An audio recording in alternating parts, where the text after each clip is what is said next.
Hey guys, this is Links from Links Let's Start, and today we are going to be looking at some redstone doors. In this video, I'm going to be looking at different redstone doors and how they can be made and what the pros and cons are. So this is the most simple redstone door. You basically just do this on if you're playing a survival world, you'll just do this for your starter base, because it basically just requires 3 items, which is an iron door and 2 pressure plates. This is a very simple door that anyone can make. It's good, but it has quite a few weaknesses, like you really don't have any surprise about it. Like if you're trying to make a secret base, people can clearly see that this is going to be your entrance. However, these doors, these 3, they can be a bit more secretive. But if you're going for the "this is my house" kind of look, this will be totally fine. So basically what I'm saying is that this will be completely fine for any kind of shop or just a regular house. But anything other than that, you might want to go for a more complicated redstone door. The next door is a redstone piston door. Basically what this does is you stand on 2 pressure plates, they open for you, you walk through and they close behind you. This has a slightly more complicated way of building it, so I'll quickly make the floor glass so you can see it. Okay, there you go. I have completed filling out the floor for glass, so now you can see what is going on beneath. So to make it, you basically just need 2 redstone torches, 4 sticky pistons, some just regular blocks, 4 pressure plates, and quite a bit of redstone dust. This is a pretty simple build, so you might want to include it in your world as just a easygoing door. You don't really need to be good at redstone to do this. So basically, as you can see,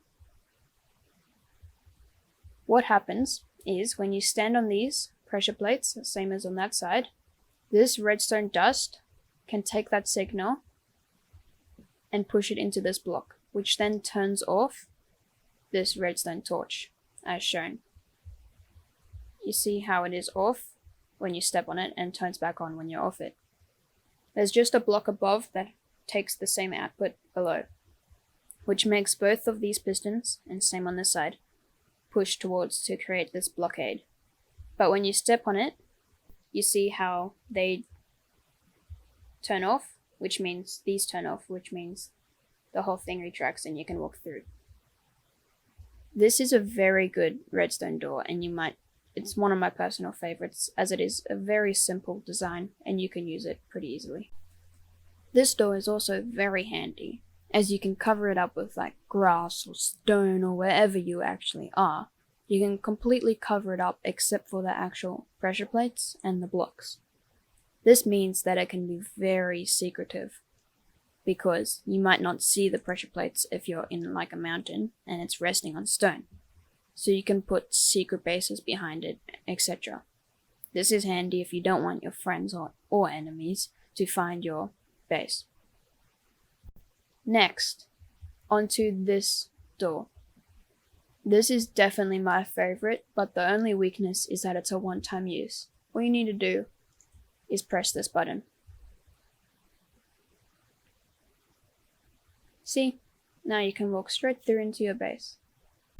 I can just imagine someone just walking in and pressing that button and the whole thing explodes and they have nothing else to do.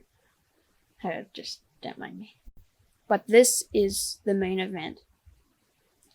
This just looks like a mound of dirt.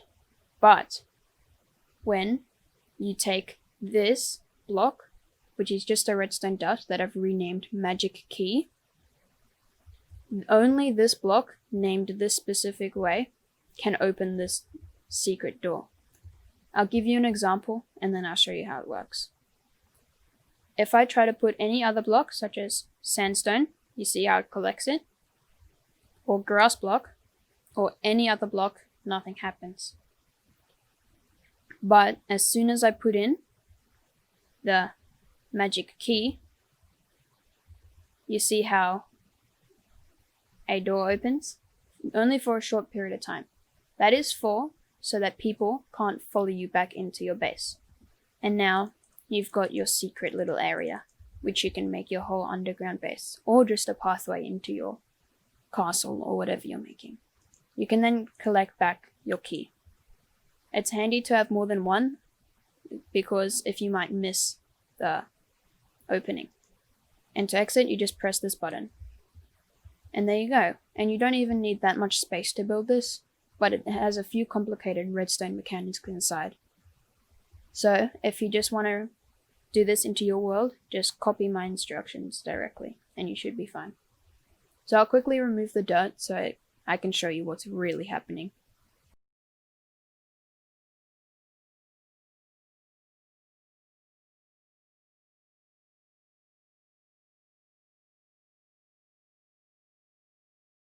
Well, there you have it. I have removed all the grass blocks, so now you can see what's really happening here. It might look a bit chaotic, but I'll explain what is happening. So, for this to open, you need to deactivate the power source. The power source that I have going is this redstone torch. Okay, so what we have here is the item collection system. So far, we have nothing in that hopper, which is good. We chuck an item in, it will collect it. Since it is not this magic key, it will not then push it into this hopper, as the only way that something can go in is to stack onto this, as these are all named filler 1. So that means that only a magic key can go into this hopper, as no other item can fall into any of these slots. So once we chuck that in, you can see this hopper collected it and gave out an extra output. This output then switched off this redstone torch, which was locking this hopper. This hopper is locked, which means it cannot take any items out of here. That's how these are still here. But as soon as one extra one goes in, you see how this output became 2, which then turned this off for just long enough that one item can fall through into here. That's how this system works. So after this hopper collects the magic key, which is the name of it, it puts it into here. This then immediately puts it into this chest. As soon as this chest collects one, you see how this comparator picked it up, gave the output to this observer. This observer then carried the output towards this dispenser,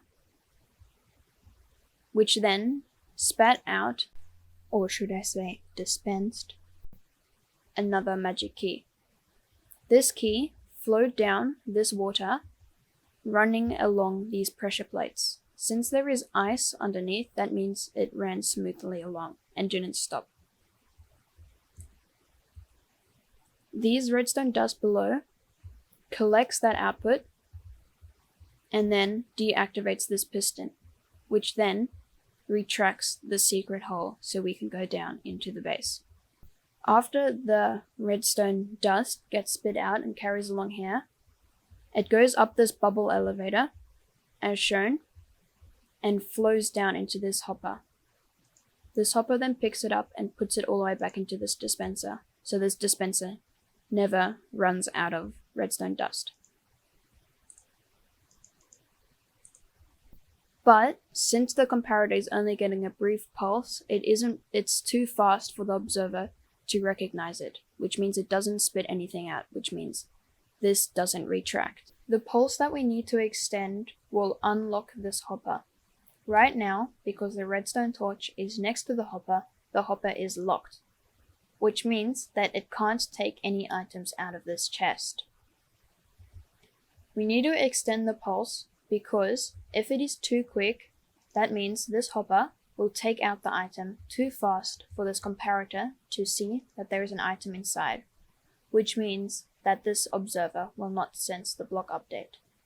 So our next problem is to extend the pulse so that the observer has long enough time to react to the new block update that this comparator is giving from the chest. So we need to extend the pulse. This is a simple pulse extender, as shown. You see how that pulse was extended long enough so that this observer can detect that this has updated and send out that pulse, send out that redstone dust throughout the ice. So, after the hopper takes the item from the chest, it pushes it into a dispenser. The dispenser drops the item down, a hopper collects it and pushes it into a barrel, which now we can collect the keys, as shown. And finally, to come out of the base is using this button. This button powers this redstone, which then depowers the torch for long enough that we can escape. Feel free to go back throughout the video of me explaining this so you can recall what I say if you're a bit confused, and then recreate this into your own world if you want. I hope I've given you enough vantage points that you can see how this works. You know, now watching this back, I realize that if you don't know much about redstone, this must seem like rocket science to you. But you'll have to trust me when I say that it works, and that's all that matters. And yes, I really tried my best explaining this. If you have any questions, comment it down in the comments below. I hope you've enjoyed this tutorial / showcase of redstone doors, and I hope that you can find use of them. If you have any questions, just comment it down below, and please consider subscribing. Thank you for watching. This is Links from Links That Start. Bye!